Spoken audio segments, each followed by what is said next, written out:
어느 날 우리도 우리가 직접 만든 제품을 팔아보고 싶다라는 생각을 했습니다. 그런데 브랜드 인지도가 없는 상태에서 과연 누가 우리 제품을 사줄까?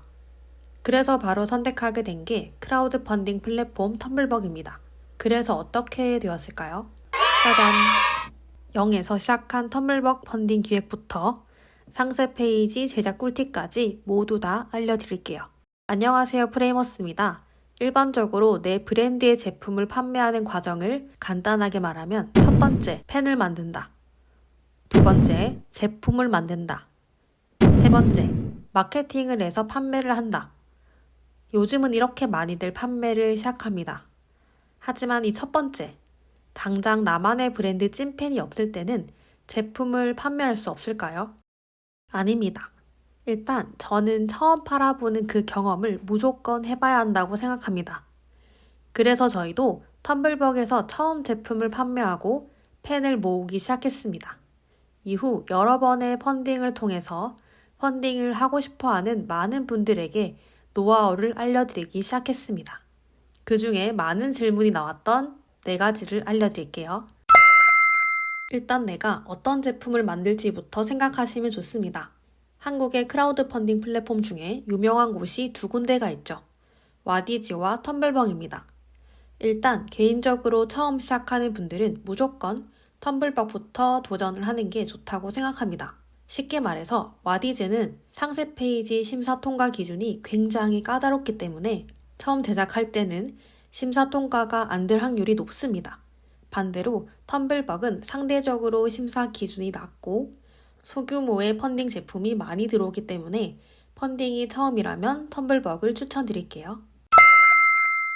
텀블벅에 판매할 예정이라면 일단 텀블벅에 어떤 제품이 많이 팔리는지 레퍼런스를 찾아보시는 게 좋습니다. 내가 할 수 있는 것들과 많이 팔리는 것들 간의 교집합을 찾아보는 거죠. 해당 키워드를 검색하면 얼마나 많은 제품이 올라와 있는지 확인할 수 있기 때문에 수시로 체크를 해보는 게 좋습니다. 그리고 평소에 내가 불편함을 겪었거나 나는 쉬운데 남들은 살짝 어려워하는 그런 일을 한번 찾아보는 거죠.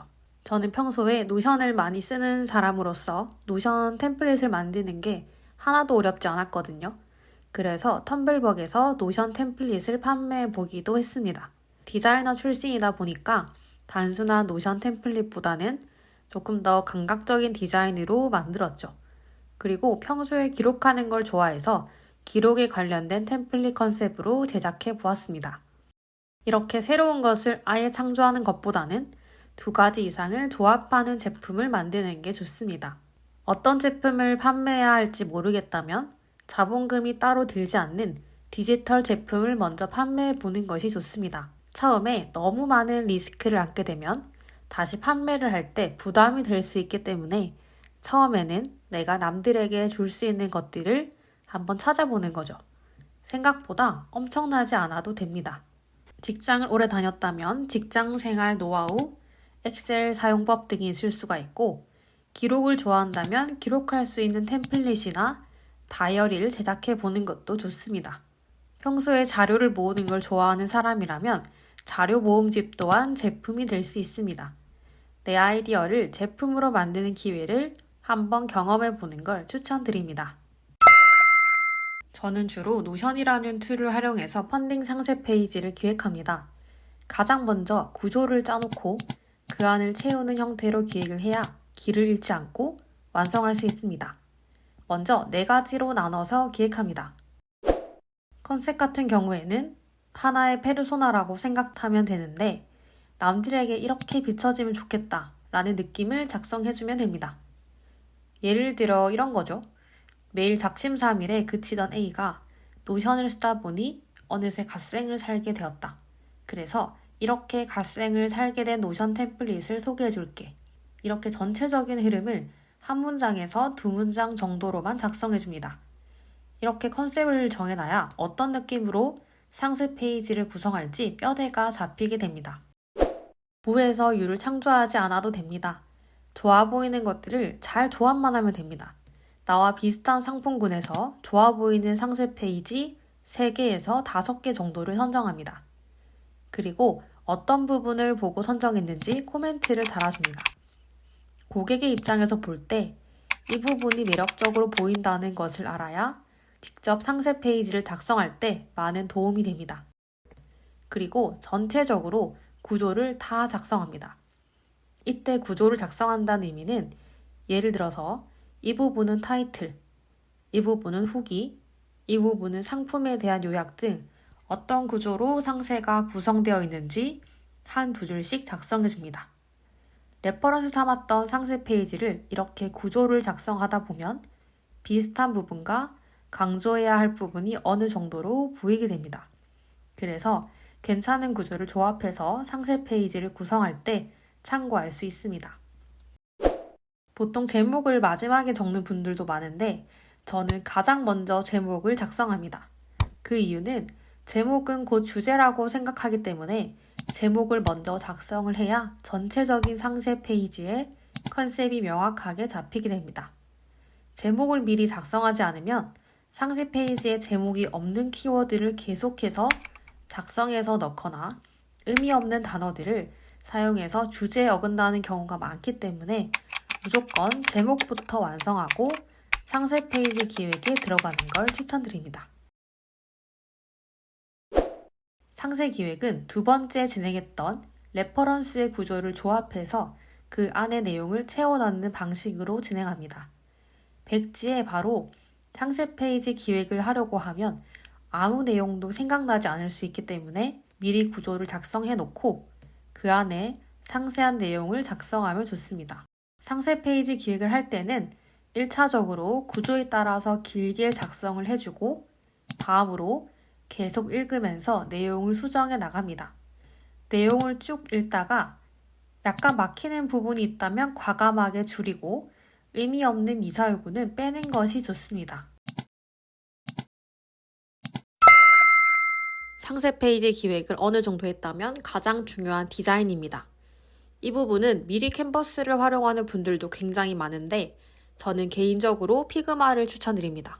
한 번만 익혀두면 평생 쓸 수 있고 커스터마이징을 내 마음대로 할 수 있기 때문에 꾸준하게 내 브랜드에 대한 콘텐츠를 만들 예정이라면 피그마는 필수입니다. 피그마가 없으신 분들은 구글에서 피그마라고 검색을 하고 다운을 받아주세요. 로그인을 하면 이렇게 화면이 열리게 됩니다. 플러스 버튼을 클릭해서 새로운 페이지를 열어주세요. 상세 페이지가 될 프레임을 만들어줄 예정입니다. 단축키 F를 누르면 원하는 크기의 프레임을 만들 수 있습니다. 임의로 드래그를 해주고 오른쪽 패널에서 가로 1260픽셀, 세로 3000픽셀을 입력해주세요. 그럼 이렇게 첫 번째 상세 페이지의 뼈대가 나왔습니다. 해당 프레임의 상단의 이름을 더블 클릭해서 원하는 이름으로 바꿔줍니다. 상세 01이라고 바꿔주겠습니다.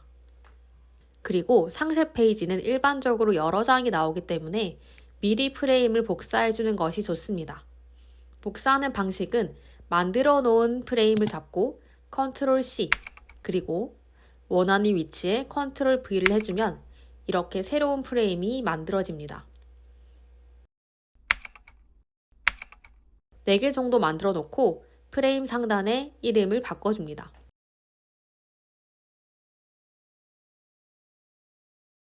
프레임을 다 만들었다면 다음으로는 상세에 들어갈 텍스트를 배치해줍니다. 상세를 기획할 때 작성했던 텍스트를 모두 복사해서 피그마에 붙여줍니다.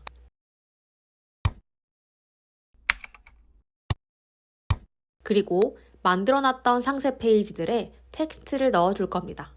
단축키 T를 누르고 왼쪽에 있는 텍스트에서 원하는 만큼 복사해서 각 페이지에 각각 붙여줍니다.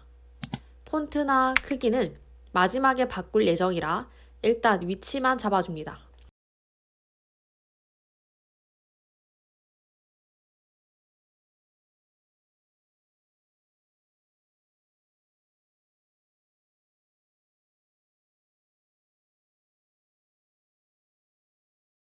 텍스트를 다 넣었다면 본문이 될 텍스트들에만 드래그해서 오른쪽 패널에서 폰트 종류와 크기를 바꿔줍니다. 일반적으로 본문 폰트는 프리텐다드를 많이 쓰기 때문에 프리텐다드로 바꿔주고 폰트 크기도 조절해줍니다.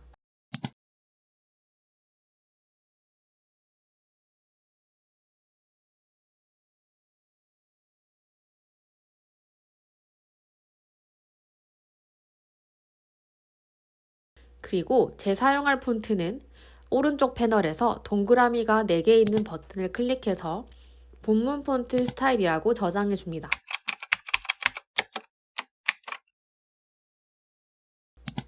그럼 나중에 한꺼번에 변경도 손쉽게 가능합니다. 마찬가지로 타이틀이 될 부분을 클릭하고 오른쪽 패널에서 폰트를 변경해 줍니다. 타이틀은 많이 쓰는 폰트가 정해져 있지 않고 원하는 컨셉에 따라 다르게 사용할 수 있습니다. 진지한 느낌의 컨셉이라면 명조체를 활용하는 게 좋고 그 외에 나머지는 고딕체를 활용하는 게 좋습니다. 상세 페이지에서 폰트와 여백만 잘 써도 충분히 잘 만든 페이지로 보이기 때문에 이 부분을 신경 써주는 게 좋습니다. 다음으로 이미지가 들어갈 자리를 네모박스로 채워줍니다. 단축키 R을 누르면 네모박스를 그릴 수 있습니다. 어느 정도의 크기면 좋을지 그리고 어느 위치에 들어가면 좋을지 미리 구조를 잡습니다. 이렇게 네모박스로 잡게 되면 나중에 이미지를 넣을 때 빠른 시간 안에 완성할 수 있습니다. 또한 어떤 이미지를 넣을지 키워드를 입력해줍니다.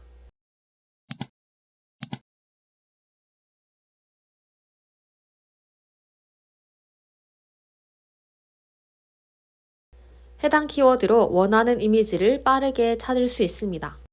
다음으로 제품 사진 외에 활용하기 좋은 사진은 무료 이미지 소스 사이트에서 찾아줍니다. 주로 이용하는 무료 이미지 사이트는 프리픽입니다. 박스로 만들어놨던 공간을 다운받은 이미지로 채워줍니다.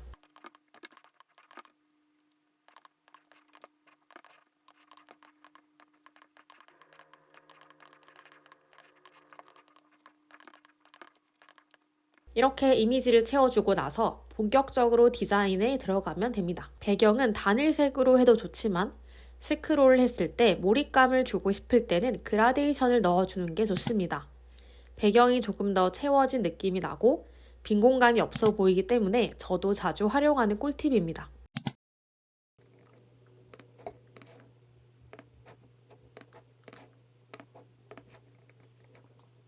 또한 대중적으로 많이 사용하는 대표적인 이미지 요소는 아이폰 미모티콘, 이모지, 배경, 문양 등이 있습니다.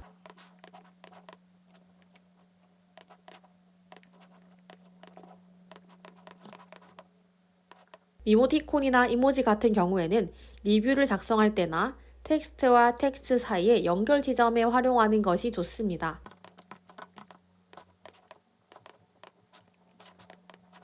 그 외에 배경이나 문양 같은 경우에도 자칫 밋밋할 수 있는 곳에 연하게만 넣어줘도 꽉 차 보이는 효과를 줄 수 있습니다.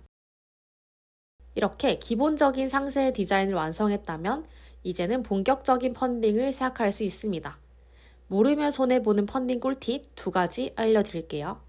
펀딩 시작 전 오픈 예정은 무조건 필수. 가장 처음으로 했던 펀딩은 10만 원도 못 팔고 실패했던 경험이 있어요.